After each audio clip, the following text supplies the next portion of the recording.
Quer aprender a ter mais controle emocional? Se hoje, na sua vida, você sente que os acontecimentos externos e que as outras pessoas te tiram do equilíbrio, esse vídeo certamente vai te ajudar a começar a ter controle sobre como você se comporta, sobre como você reage às situações, mesmo que os acontecimentos externos não sejam favoráveis ou sejam desagradáveis para você. Olá, aqui é a Jéssica Nascimento e eu sou terapeuta. Nesse vídeo, além de te passar algumas técnicas que vão te ajudar a ter mais controle emocional, a gente também vai refletir sobre o tema desse vídeo. Utilize a respiração ao seu favor. A respiração ajuda a regular o sistema de alarme do corpo. Quando estamos em um estado de ansiedade, de medo, de irritação, é como se o nosso corpo entrasse em um modo de defesa, o estado de luta e fuga. A respiração fica mais curta e rápida. Já quando desaceleramos a respiração, é enviado para o cérebro um sinal de que não há um perigo imediato. E isso ajuda a reduzir a ativação da amígdala, diminuindo a intensidade da resposta de alerta. O primeiro aspecto importante é que a respiração regula o sistema de alerta do corpo. E o segundo aspecto é que, consequentemente, ela ajuda a ativar o estado de calma do corpo. A respiração devagar ativa o sistema nervoso parasimpático. E esse sistema ele é responsável pelo relaxamento, pela diminuição dos batimentos cardíacos, por trazer uma sensação de segurança. Basicamente é o oposto do estado de ansiedade. Tem inclusive uma técnica muito simples de respiração, que você vai inspirar em 4 tempos, segurar por 2 segundos e soltar por 6 segundos. Você inspira pelo nariz em 4 tempos, segura a respiração por 2 segundos e solta em 6 tempos, exalando o ar pela boca lentamente.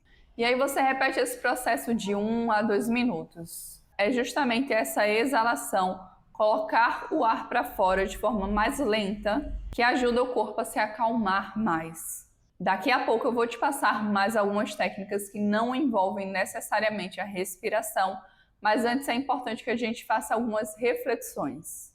E o primeiro aspecto que eu gostaria que a gente observasse é qual o significado que você dá hoje para as situações que te tiram do seu centro, que te tiram do equilíbrio. Porque se você souber qual é o significado que você dá para aquela situação, aquilo já vai te ajudar muito. Por exemplo, teve uma vez que eu assisti um vídeo aqui do Leandro Carnal e ele estava trazendo algumas reflexões, algumas observações. Aí ele citou um exemplo, eu não sei se foi um exemplo real ou se foi algo imaginativo, mas que aí ele usou como exemplo: se um aluno bate a porta e me chama de careca, eu vou dizer o quê? Não, é mentira, eu vou ficar ofendido? Não. Se é verdade, eu não tenho por que me irritar. E se é mentira, eu também não tenho por que me irritar. Aí ele deu até um outro exemplo também. Eu estou lá no carro, xingo a minha mãe. Ai, sua mãe é isso e aquilo. Bom, se ela de fato for, eu não tenho que me irritar, porque essa é a realidade. E se não é verdade, eu também não tenho que me irritar. Porque eu iria me irritar com algo que não é verdade, com algo que alguém falou, mas que aquilo não representa nada, não significa nada para mim. O fato de você se irritar com aquilo não quer dizer que outras pessoas também se irritam. Então é algo que está mexendo com você porque interiormente você tem algo associado a isso, porque você dá um determinado significado para aquilo.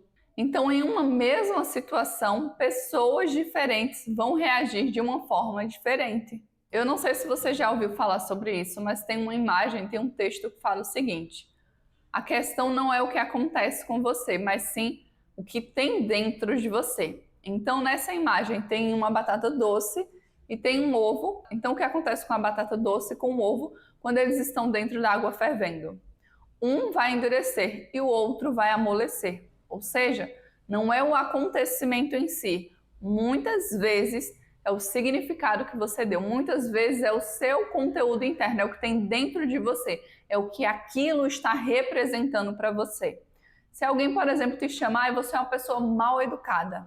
Se a pessoa ela não se sente uma pessoa mal educada, se a pessoa ela escuta isso, mas ela tem inteligência emocional, ela sabe aquilo que é coerente e aquilo que não é, ela não vai ter uma reação exagerada diante disso. Talvez ela nem tenha reação nenhuma. Mas, se aquilo mexeu com alguma questão interna sua, aí sim você vai ter algum tipo de reação. Aí sim isso vai te irritar de alguma forma. Já aconteceu, por exemplo, uma situação comigo de a pessoa achar que eu falei de forma ignorante com ela. E o que acontece na hora eu parei 2, 3 segundos, refleti. Isso faz sentido? Isso está condizente com a realidade? E eu percebi que não. Eu percebi que naquele momento aquela pessoa ela estava com as emoções agitadas e ela considerou uma fala minha que foi curta e foi direta como ignorância. Mas não foi ignorância. Mas quando a gente não está bem emocionalmente, às vezes uma pequena coisa parece que é uma coisa gigante, quando às vezes não é. E por isso que é tão importante a gente se conhecer, a gente buscar ter inteligência emocional. Porque tudo isso vai nos ajudar a ter mais controle emocional. Provavelmente em outra situação, em um outro momento, eu ia ter uma reação diante daquilo. Eu ia dar uma resposta, eu ia dizer você está enganada. Mas naquele momento, eu estava bem comigo mesma. Eu estava me sentindo equilibrada, então eu consegui enxergar a situação de verdade como ela era. E não como a outra pessoa interpretou. Só que hoje, claro, eu tenho muito mais autoconhecimento, eu tenho acesso a várias ferramentas que me ajudam a me manter centrada, equilibrada. Óbvio que eu não sou perfeita e tem momentos que eu me irrito também, que eu fico chateada. Só que hoje eu tenho ferramentas, autoconhecimento e inteligência emocional suficientes para parar, pensar e refletir antes de tomar uma atitude sem pensar, antes de apenas reagir ao que aconteceu. Então descobre o significado que tem dessa situação para você. A segunda reflexão que eu quero te trazer agora é para você não levar tudo para o lado pessoal. Muitas pessoas têm essa tendência de levar para o lado pessoal, de achar que aquilo aconteceu porque foi exclusivamente com elas, quando na verdade não. A maior parte das pessoas está apenas reagindo sobre os acontecimentos, assim como você pode fazer muitas vezes. Então, a maior parte das vezes sequer é sobre você, é sobre a própria pessoa.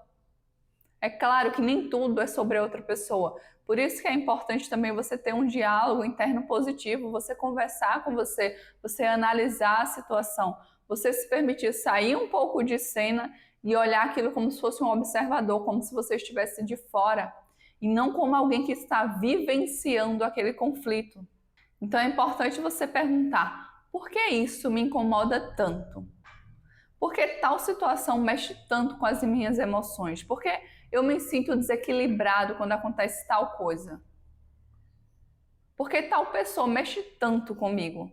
Por que aquilo que a pessoa fala, por que aquilo que a pessoa diz ativa tanto o meu lado mais emocional, que eu não consigo pensar de forma racional, que eu não consigo analisar? Eu quero simplesmente reagir. Se você souber quais são os seus gatilhos, o porquê aquela situação mexe tanto com você, vai ficar muito mais fácil para você lidar com essas situações. Porque quando a gente se conhece, quando a gente entende os nossos gatilhos, quando a gente entende o porquê aquela fala daquela pessoa, o porquê o comportamento daquela pessoa mexe tanto com a gente, fica tudo mais fácil. E quando a gente também utiliza as ferramentas ao nosso favor, seja a ferramenta da respiração ou as outras técnicas que eu vou te passar daqui a pouco. Como ficam os seus pensamentos nesse momento que você sente que está prestes a perder o controle? Você consegue manter a sua mente calma ou será que a sua mente fica um turbilhão de pensamentos, de agitação, de respostas que você quer dar? Então é importante que você comece no seu dia a dia, para que isso se torne natural para você, você começa a ter um diálogo interno mais positivo com você, a você aprender a analisar as situações. Lembra do exemplo que eu usei agora há pouco de você estar por fora da situação e você analisar aquilo dali? E não você analisar apenas do seu ponto de vista, mas você analisar todo o contexto e analisar também aquilo que a outra pessoa está falando, o jeito da outra pessoa. E não só a forma como você se sente diante daquilo. Então, no seu dia a dia, por exemplo, para se questionar, para conversar com você, e isso vai se tornando natural. Quando você fizer algo, por exemplo, que você considerou como um erro, Ao invés de estar se criticando, para pensar, para refletir, para dizer, poxa, por que foi que eu cometi esse erro aqui? O que eu poderia ter feito diferente? E o que foi que isso me trouxe de aprendizado? Então começa a conversar com você. Além dos pensamentos automáticos que você já tem, se permite também ter um diálogo ativo com você. O que isso significa para mim? O que isso representa para mim? Se questiona, se pergunta, porque tudo isso vai te ajudar. Se você simplesmente vai vivendo, simplesmente vai reagindo ao que está te acontecendo, não dá para ter controle emocional dessa forma. Agora, utilizando as ferramentas certas, tendo um diálogo interno positivo, se percebendo quando você sai do seu estado mais racional e você vai simplesmente para a emoção, e quando você se percebe você já está naquele estado reativo, tudo vai ficando mais fácil. Agora, esse é um processo, não adianta também você querer achar que isso é um passe de mágicas. É um processo, mas quanto mais você treina, mais preparado você fica. Também é importante que você se permita expressar o que você sente através de alguma atividade, seja correr, pedalar, dançar, fazer alguma arte marcial. E também se questiona verdadeiramente quais hábitos que você tem hoje que estão te ajudando e quais hábitos estão te atrapalhando a ter controle emocional. Por exemplo, uma coisa que vai te atrapalhar a ter controle emocional é se você fica muito tempo nas redes sociais, se você fica muito tempo utilizando o seu celular. Outra coisa que também vai te atrapalhar é se você come muita besteira, muitos produtos industrializados. Se isso para você é uma rotina, isso também vai te atrapalhar. Porque isso também vai mexer com as suas emoções. Tem até um livro muito interessante que eu ainda não li, mas eu tenho muita vontade de ler, que é O Intestino é o Nosso Segundo Cérebro. Eu vou colocar uma foto aqui, eu não estou lembrada exatamente o nome agora, mas é um livro que eu sei que é muito interessante porque eu já assisti alguns vídeos a respeito disso, mas ainda não li esse livro e eu tenho vontade de ler. E quais hábitos, por exemplo, podem te ajudar? Fazer atividade física, ter uma alimentação mais saudável, evitar usar o celular em excesso, procurar fazer meditações e técnicas de respiração no seu dia a dia, buscar por autoconhecimento, tudo isso vai te ajudar. Então se questiona quais hábitos você tem hoje que te aproximam de ser uma pessoa mais equilibrada, uma pessoa mais centrada, uma pessoa que tem mais controle emocional, e quais hábitos te afastam de ser essa pessoa, o que você pode estar fazendo hoje que está te afastando disso. Agora vamos para mais algumas técnicas que vão te ajudar a ter mais controle emocional.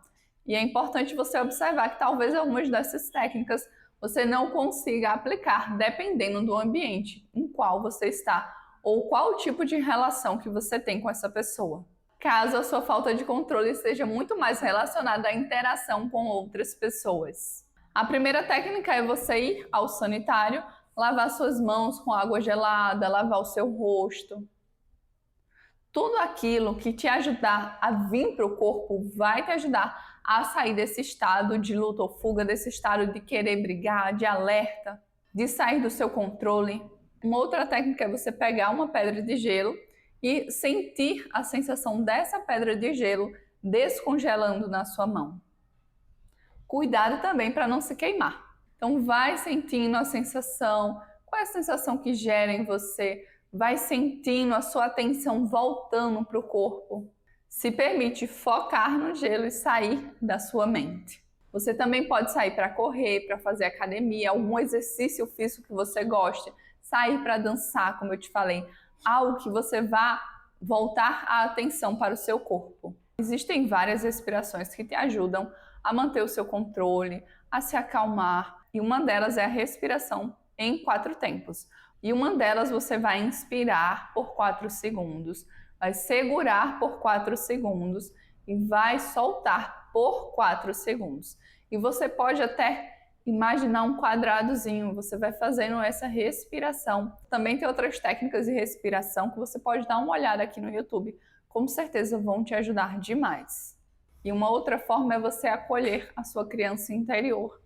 Imagina você quando era pequenininho ou pequenininha, e você, enquanto adulto, abraçando essa criança que você era e dizendo: tá tudo bem, eu tô aqui com você, Eu sei que você está se sentindo dessa forma, eu sei que isso é desconfortável. E se você pudesse retirar do ambiente e fazer isso em um ambiente silencioso, fechar os seus olhos, mesmo que seja por 2 minutinhos, vai ser muito bom, vai te ajudar. Inclusive a respiração também seria interessante que você fizesse dessa forma, que você sentasse, fechasse os olhos, se você se sentir confortável dessa forma, ou fixar o seu olhar em algum ponto e você fizesse uma das técnicas de respiração. Mas, se você estiver frente a frente com a situação que está te deixando desconfortável, você não tiver como sair dali, você também pode experimentar fazer uma dessas técnicas de respiração. Só fica atento ou atenta para experimentar essas técnicas de respiração em um momento também que você esteja um pouco mais tranquilo ou tranquila, porque algumas dessas técnicas, principalmente no início, pode gerar uma sensação de tontura, o que a maior parte das vezes é normal, mas dependendo da situação, não seria interessante você em um ambiente do qual não é controlado ficar tonto ou tonta. Então veja qual técnica vai se ajustar melhor ao seu contexto naquele momento. E se não for nenhuma dessas, você pode procurar outras aqui no YouTube que com certeza você vai encontrar. Eu espero que de alguma forma esse vídeo tenha te ajudado. Muito obrigada por ter assistido esse vídeo até aqui. Foi um prazer muito grande ter sua companhia aqui comigo hoje. Eu te vejo no próximo passo dessa jornada. Um beijo para você e tchau!